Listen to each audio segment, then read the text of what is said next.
The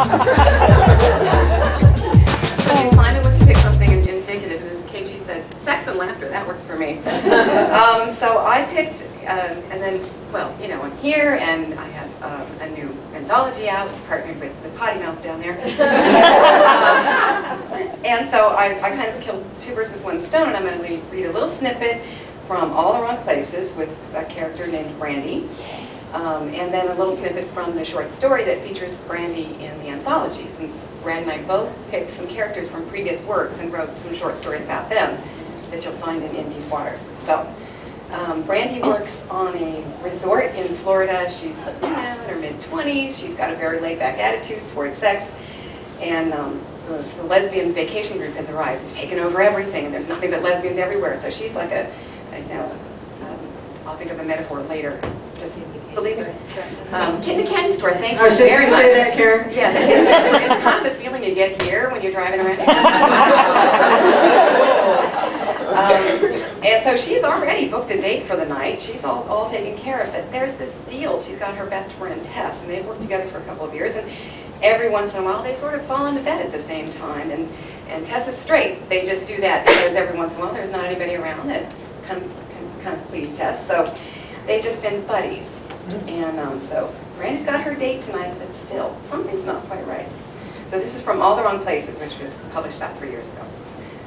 A woman I'd noticed at the pool earlier paused next to Tess. Ignoring me completely, she said, "Are we still on for that drink?" Tess then did what I'd seen her do many times, but never before, with a woman.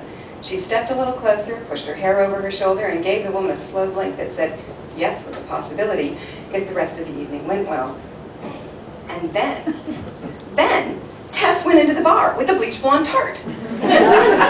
When Tess went with some guy, I watched her for a bit to make sure he seemed okay. I always told her to be safe.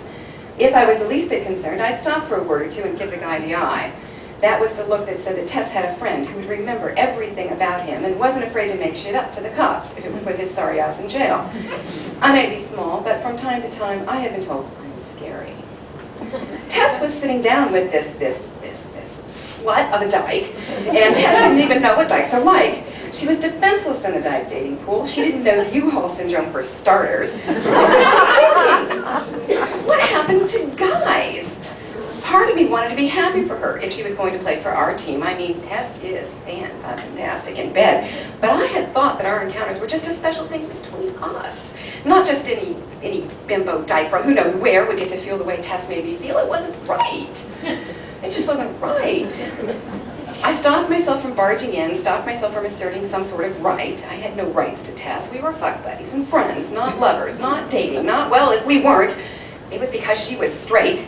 And I would think if she wasn't straight anymore, if she decided she was bi or whole hog dyke, well, she'd tell me. Well, she was with a guy just last month. Wait, that was that Robert guy in February. It had to be so. 2 months, no, mistletoe. She felt okay with him because he'd snagged a piece of fake mistletoe and brought it over to kiss her, very romantic and all that kind of move she liked. Mistletoe meant December. Dumbfounded, I realized that Tess hadn't been with the guy for over 4 months. We had our first night together October 12th. Columbus Day. And I would never forget that. We'd been together again on Halloween and Thanksgiving, buddies, back rubs, that's all it meant. And all that time, there'd been this Robert guy. I just hadn't noticed there weren't any after him. Tess had described him as a bit of a dud. And we'd been together New Year's Day in the afternoon and fought back against all that romantic nonsense on Valentine's by having a grand time. St. Patrick's, I'd worn a new green toy we were both curious to try. I was so confused. So very confused to watch Tess flirt with this other woman like she meant it. It felt like I was losing something, like Tess would never want me now. She could have any lesbian she wanted. I wasn't just competing with guys now, really. No competition. Now I was competing with other dykes for this incredible woman. Tess never stayed for breakfast. As I stood there, watching her tangle her fingers with the nobody from nowhere, I realized I really wanted her to stay for breakfast. So now I'll read from